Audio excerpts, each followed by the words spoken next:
Good evening. এখন কি বানাবো বলেন তো? তালের একটা কিছু আইটেম বানাবো। এই তালটা পাঠিয়েছে হচ্ছে আমার মাসি শাশুড়ি।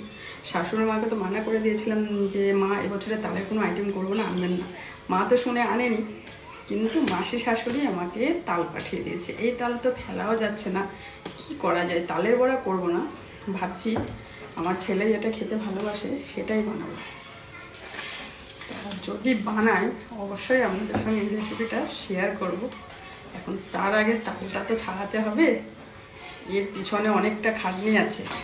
আপনি যাই বানান, তাই না? চলুন তালের রেসিপিটা তালটা ভালো করে ছাড়িয়ে নিই, আর যদি কিছু একটা রেসিপি করি অবশ্যই শেয়ার করব।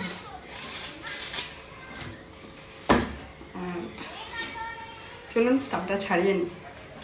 Bye bye.